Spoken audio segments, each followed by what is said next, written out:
what the journey was like from 6 years to now. How did this change happen?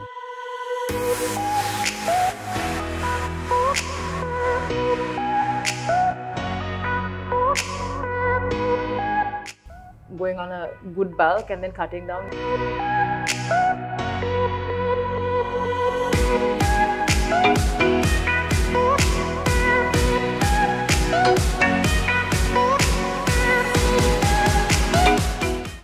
I would start by eating a balanced diet.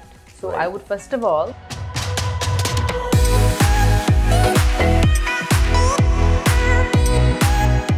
Hi everyone, we're back with another episode. We took a bit of time from our last episode, but we wanted to get Gaia, we want to get in touch with her, have a chat, pick her brain a little and see the expertise she carries on things like weight loss, competition prep and even lifestyle change. So it's awesome to have Gaia here. First question to you, G, is now we look 6 years back into your life, and we spoke off camera as well. You were broke, you were dealing with depression, probably not lean, so probably overweight as well, Yeah. right? So 6 years back you were overweight. So you're completely opposite of what you are now. I would say a 360 degree of change happened in the past 6 years. Run us through briefly what happened and what the journey was like from 6 years to now. How did this change happen? So I was around 85, closing up to 90 kilos. I was studying overseas. I was super broke and I was like chronically depressed. I was diagnosed depressed and I had some few other mental instabilities. I went for counseling. I tried so many different things, and the only thing that worked out for me, basically the reason why I started training was because I didn't feel good. Okay. Mentally, physically, my self-esteem was just all over the place. So that's why it started, and I just started really enjoying it. More than the weight loss process, I enjoyed how it made me feel. I wanted to feel, I guess I want to, okay, so I remember one day I was watching this video. Do you know Frank Medrano? Yeah. So this vegan bodybuilder guy. So I randomly saw his video on YouTube, him and his partner training, and that was the first time I got inspired by just fitness. I was like, wow, I want to do this. And I didn't know how to lift weights, so I started running. So I ran twice every day. So I have this obsessive, extreme personality. I get obsessed about stuff when I go to the extreme. So I would run like morning, evening, like a mad person. And then I got into yoga. I would do yoga morning, evening.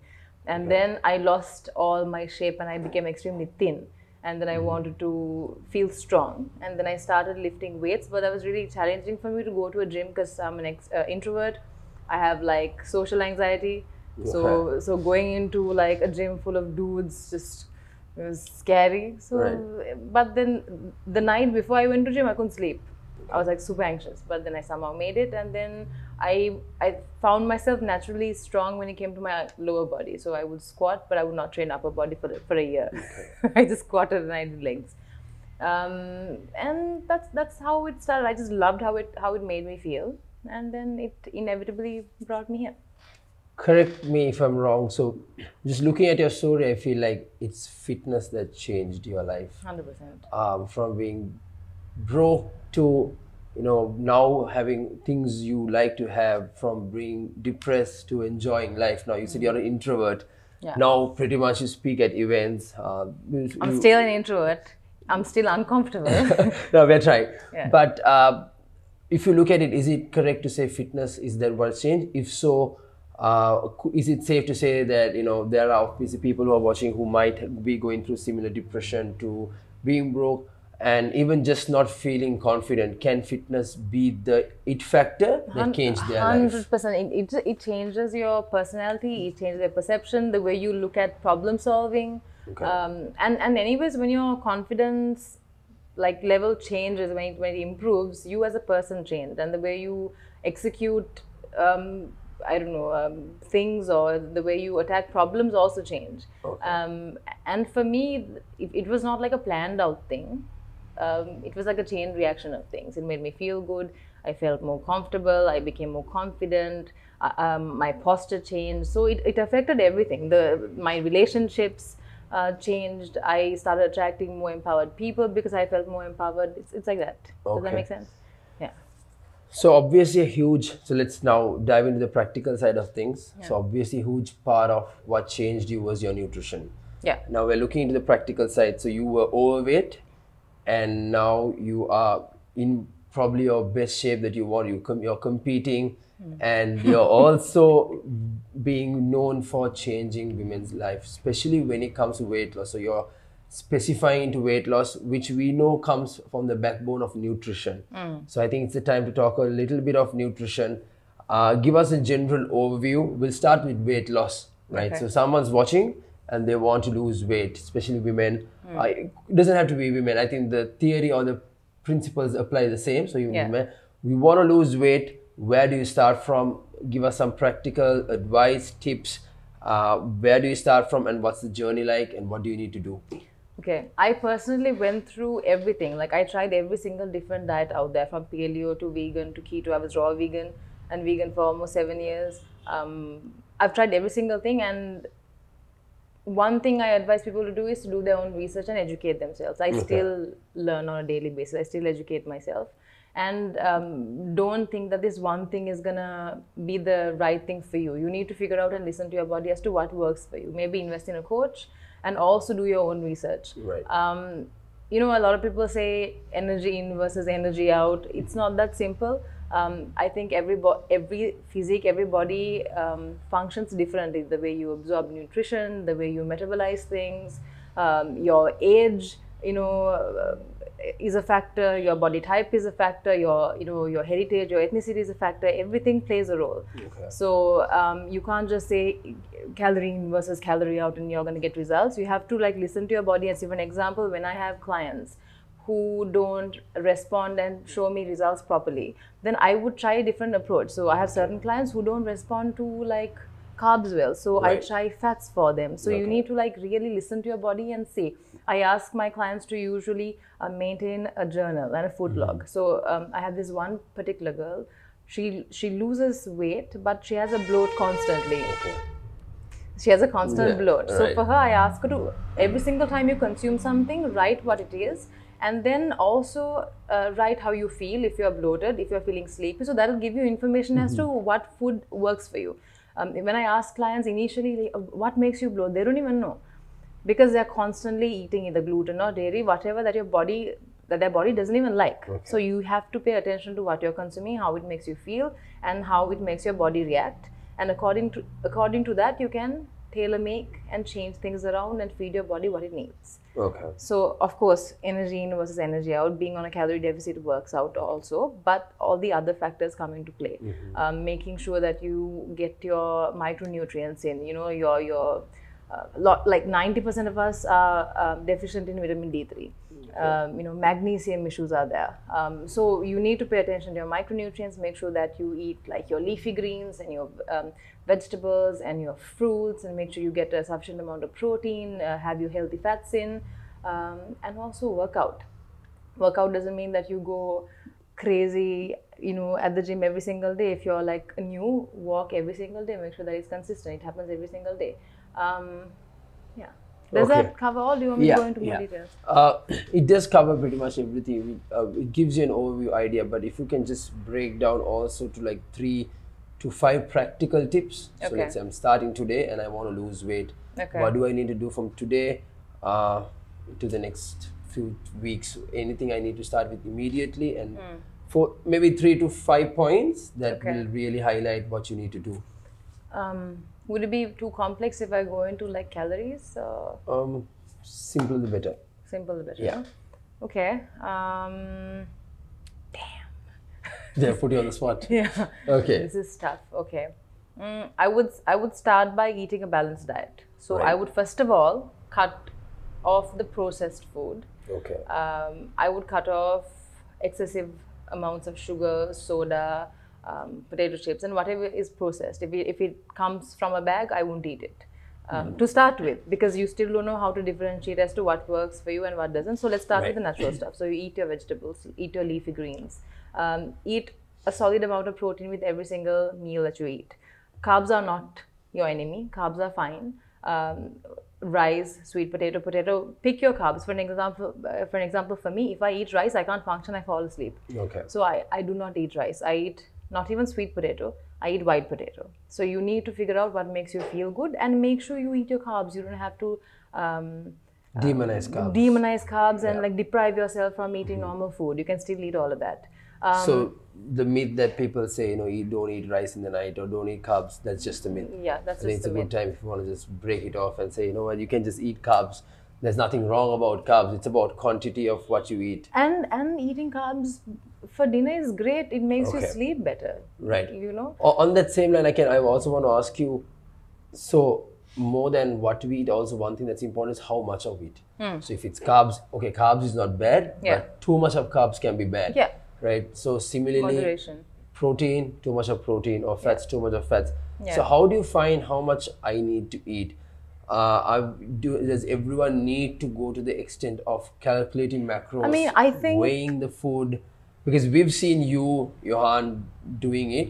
Yeah. Is it practical that anyone can, carry a scale, weight every time, or is there an easy way to do this? How do we know what's I the think- amount of what we need to eat? Got it. So I think initially it helps to weigh. For an example, if you just figure out how many calories you need for your body weight in order for you to gain weight or lose weight, and then you scale for a week. So now you know how much it kind of Looks measures like. up to, looks like. And Right. then next from there onwards, you can eyeball. You come back month later and you scale again to make sure that you're on track. Okay. So I think that's beneficial, to be honest. Right. For me, I personally like scaling because I want to know exactly what is going into my body so I can keep track of the outcome and the results I want to produce. Okay. And I really enjoy the process. Right. And it's not the same for people who may be doing a 9-to-5 job, who are moms. It might be really complicated. But do it for a week, do it for a couple of days so you know what, for an example, if you're supposed to have 100 grams of raw weight rice every day, do it for a couple of days so that you know what it looks like. Okay. And that's going to make your life so much easier. Awesome. Off camera, we were talking about flexible dieting. Oh, so yeah. this is something you're just starting, Yeah. and maybe not everyone's so familiar with it. Do you Right. want to run us through what flexible dieting is, Okay. how it benefits, and how should literally anyone get started with it? Okay, so I've been on an extremely strict diet for the past 6 years. Okay. So either I've been on an extremely strict diet or I've Nothing at lost all. the plot and I've Okay. just gone crazy. Right. After my last competition, I went through like a really rough patch in my life. I lost a family member and that really just sent me off on a downward spiral. I put on 20 kilos, man. Wow, okay, I couldn't okay. wear my gym clothes. Right. And I wore That's when you rejected to do the video. I think it was the like same in the- timeline. Probably. Yeah. And I only wore Johan's clothes to gym, like baggy t-shirts, and I felt not myself, and I was miserable. But I had to go through that. It really made me relate to my clients more because I understood their struggles more. I think it's because. Okay, so when you're following a strict diet, sometimes you really crave for certain types of food. But with flexible dieting, it's basically you figure out your macros Right. and you make sure that your food fit your macros. So if Okay. you're supposed to hit, for an example, 200 grams of carbs per day, you could, within that thing, have a piece of dark chocolate. I Okay. have that. I do that right now. But make sure you still get your high quality food. Make sure you still get your micronutrients in, your vegetables, your greens and everything. But you can still have some tasty food. Okay. Like for an example, you want to know what I had for breakfast today? Chocolate. Let me tell you. Phoebe, what did I have for breakfast today? I had 164 grams of pink salmon, the canned one. You can have whatever protein, forget about pink Yeah. salmon. You can have eggs. I had rice cakes with peanut butter. Okay. Okay. I had banana, and usually I would have some dark chocolate. Right. I mean, I'm salivating talking about this. I don't crave for other food and I don't crave to binge on other things because this is really amazing. I've been doing it for a week now, and I swear to you, I've been in family gatherings, I've been around food, I don't eat anything because I'm really satiated. But this is not it's not easy for someone who's starting out because calculating it's really complex. Even for me, sometimes I get frustrated Okay. because like what do you call those things? Macros. Not the macros. The formulas. Okay, Like you okay, get okay. confused with the formulas. Right. And then like even for me when I'm really hungry, it's frustrating, but oh my gosh, I would not trade it for anything else. This so what we speak might be a little Complex too for- complex for someone who's new to this. But for someone who's been in this or doing this, along these lines, I want to just ask you. So you're talking about flexible dieting. Let's say. Shall I simplify it a little bit? Yeah, you can. Okay. Then I have a subsequently following question for that. I'll ask after that. Okay, cool. All right. So let's say. So this is the simplified version of flexible dieting. So let me just differentiate what micros and macros are first of all. Micros are your minerals and your vitamins, right? Your macros are your protein, carbs, and fats. And for me, right now, I'm bulking. I'm trying to put on more muscle, which is why I'm 5 kilos heavier. So I have a certain amount of protein, certain amount of carbs, and certain amount of fats to hit during the day. So instead of following a set meal plan, I just make sure that my 4 meals hit those macros. Cover the numbers. Exactly. Can I pause you? Yeah. Okay. So let's say you need 200 or 300 grams of carbs, or for example, let's say so what you're basically saying is anything is fine as long as you're under 200. I wouldn't say anything. It doesn't mean that you should go eat like a pizza or something because it has a nice carby crust. I wouldn't do that. Okay. I still make sure that my there are people who do that. There are people who can metabolize those things. Like Max Tunin, he can eat donuts and sour strips all day long. It depends on the person's metabolism as well. Exactly. Right. So for me, I still eat extremely high quality food, but I still sneak in my dark chocolate. I still have like no added sugar, jam. Right. I still have things that taste good to me. Okay. So it varies. Someone like Johan, if he stays in his macros, I think he can eat anything. Right. So it depends on the person. Since nutrition is such a broad topic, I feel like it takes time. I initially said let's keep the interview short. Yeah. But when you dive into nutrition, there's so much to talk about. Maybe on another episode we can also cover. There's so much more to cover. But just before I finish nutrition, I want to ask you something. Sugar. So I think about a year back, if you look at you were very against sugar. Yeah. Correct me if I'm wrong. Always on your stories, you pretty much demonized sugar. But now this conversation, conversation, you're pretty much saying if it fits your fine, it's kind of fine. So give us a brief on sugar. How bad is it? Because sugar is everywhere. You drink fizzy drinks, it's there. You eat fast food, sugar is everywhere. Yeah. Most of what happens, I feel like, is people don't know it has sugar, but it's sugar. Yeah. And probably the main reason why we as a nation, or literally more people are overweight, is purely because of sugar. Yeah. So talk just on sugar within a minute or a minute and a half. So when I was a baby, my mother would give me halib orange. Okay. Along with breast milk. Okay. Because that's how she didn't know that there's sugar, and I wouldn't give that to an infant, right? So that's how people don't know about the effects of sugar. I'm still not a fan of sugar. I still, even when I eat my dark chocolate, I still go for the stevia, sweetened with stevia. Or I mean, sometimes I do eat the normal dark chocolate, but I try to stay away from sugar because I feel like it messes with your microbiome, your gut health. I think for some people, it can even affect their mental health. Right. So for me, it makes my skin break out. If you're someone who can tolerate it and if you can still stay in control, it's fine. But I like to personally stay away from it. So you'd say stay away as much as possible. Yeah. But enjoy life. Yeah. Right? I think it's about finding the balance. So yesterday I had a tablespoon of ice cream. Tablespoon. I ate it with a teaspoon, Okay. So yeah, still, it depends. Okay, awesome. Let's wrap. One thing. Yeah. There are so many alternatives too. There are sugar-free ice creams out there. There are sugar-free chocolates out there. I mean, try those and see if it works for you. Yeah. Right. Unfortunately, we'll have to pause on nutrition because there's so much more we can ask, but that kind of gives an idea. But I think one thing we didn't touch was weight gain. So there are a lot of you have female clients who want to gain weight as well. It's not everyone who wants to lose weight. There are ones who want to feel more fuller, overall gain weight. Yeah. Even that, if we can just talk in a minute or a half, if you want someone who's watching who wants to gain weight. I feel like a lot of people who want to gain weight either don't do proper resistance training or either they don't eat enough. Okay. And that's where you go wrong. You need to eat more to gain. And also certain people want to gain. I want to create a fuller glutes. I also want a flat stomach at the same time. So it's contradicting. I mean, so I know it's calorie surplus and deficit trying to achieve at the same time. I know this whole concept of lean bulking exists, but I feel like personally, going on a good bulk and then cutting down is far more effective and it's faster in my opinion. Right. And that's what I've always done, and that's what I see people around me and people that I look up to all do as well. I feel like it's more effective. So if you want to put on weight, you need to lift really heavy. If you're a newcomer, it doesn't mean that you have to go lift 100 kilos. You start where you are in your level of fitness, and then you progress. You progressively overload every week, every other week. Make sure you lift heavier. And as you do so, you have to be on a calorie surplus. You need to eat more. Okay. So someone who wants to gain, you have to eat more. Yeah.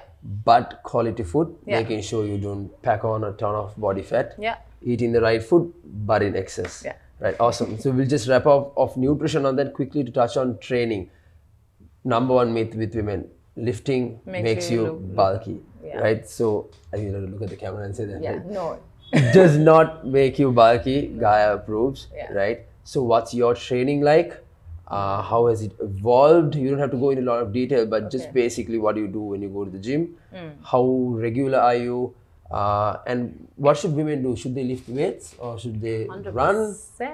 Should they do? I mean, you can do. What do you think is the ideal one? It depends on what your goal is. If you want to create shape and if you want to become stronger, you need to lift weights. If you want to, it does not make you bulky. It does I keep not asking make on you this bulky. because I mean that's what's mostly spoken about because women, they generally tend to get, if you go to the gym and start lifting, you look like a bodybuilder, I mean, because that's what they perceived. Yeah. But it doesn't happen. It doesn't happen at all. It's not scientifically possible for a woman to look like that in a short period of time unless you're consuming steroids or performance enhancing drugs.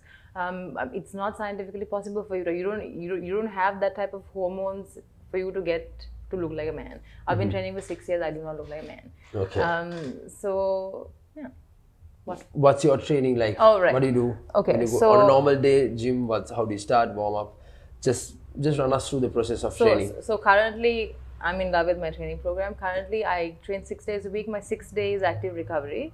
But my 5 days a week, I lift really heavy. Okay.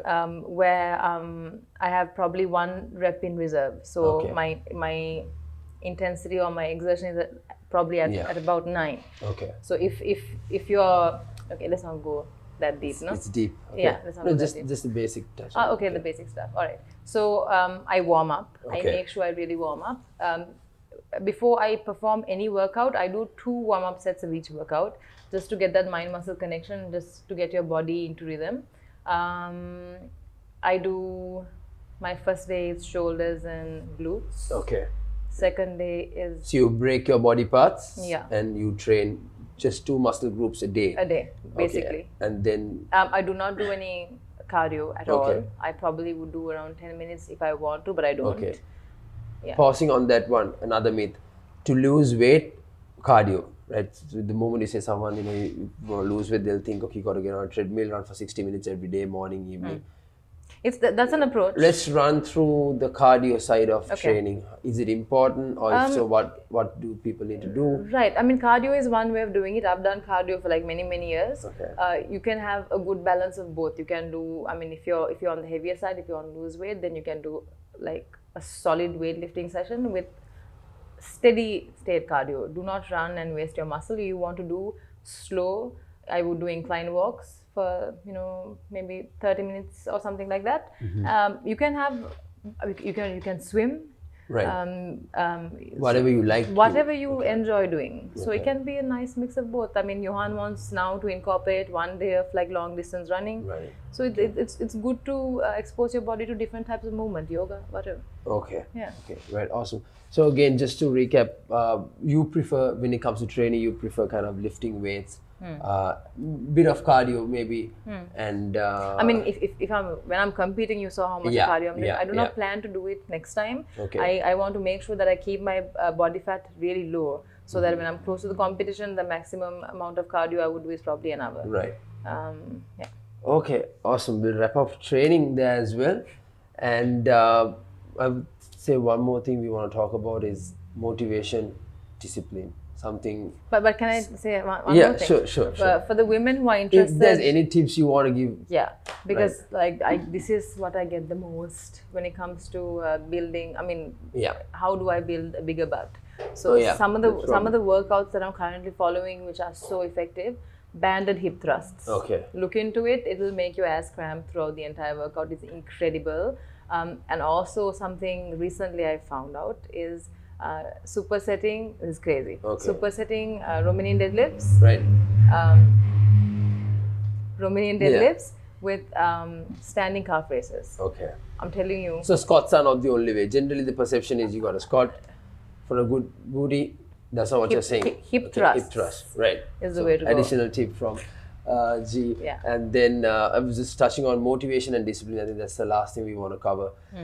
You're someone on social media, a lot of people are following, who would get the perception you're always motivated to go to the gym. Yeah. And I know that's not the case. I know that you have your days where you don't want to go at all. Yeah.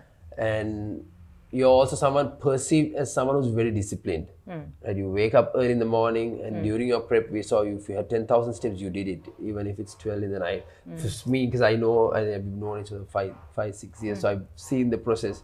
So you're someone who's disciplined, but I think when it comes to motivation, obviously we all have days. So let's touch a bit on staying motivated and staying disciplined. What are your advice? How does one stay motivated and disciplined? Again, motivation comes and goes. If you want results, you need to force yourself to show up and do the work. Just show up. Just show up. My last prep was such a tough prep for me because I was so much heavier than last time because of the weight I put on, which is why on stage I look like a giant. Right. and showing up and going to gym when I didn't look good and when I didn't feel good was not easy. Not being able to wear a sports bra and leggings and train was not easy. Like those things really affected me. So you need to force yourself and show up. That's one. Second, you need good rest. You need to make sure that you follow the circadian rhythm. So basically going to bed with the sun. When the sun sets, hit the bed. Even if you sleep around 12 o'clock and sleep till 8 in the morning, you still won't get the same amount of rest. Okay. And that affects your mental health. I'm not even joking, it affects me. I know how grumpy I am when I miss that. So get good rest so that you're mentally stable.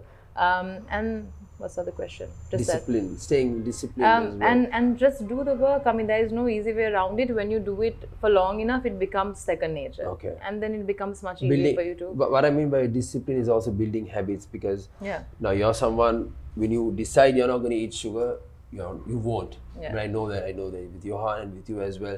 But for the ordinary person, let's say I decide today I don't eat sugar, within a week or two. Best example, New Year is coming. We kind of plan, okay, from January 1st, I'm going to do this, I'm going to do that. But within the second, third week, we know how people drop off. Without, what I'm asking is, without allowing that to happen, how do you make sure it just becomes a part of your routine and not something you have to make an extra effort or something you punish yourself for? So that's where people fall off, because they start guilt tripping. The second they lose the plot fall off the track 1 day, 2 days, then that guilt hits. And I see this in clients. So I say, when you mess up, you talk to me, and it's completely human. Fine. It's completely fine. I don't want you to feel guilty about it. Tomorrow is a new day, you start fresh. Right. That's it. There's no point of guilt. Don't beat yourself up to it. Not at all. We're human. We've been building up this bad eating habits over decades and lifetimes. Right. So it's only natural to sometimes fall back. It happens to me, being a trainer. So it happens to everyone. So when that happens, you wake up the next day and start fresh. So I think we covered a lot of things, nutrition, training, but when you go into depth, it takes time, and I feel like there's much more to talk on it, which we hopefully can cover in the next one.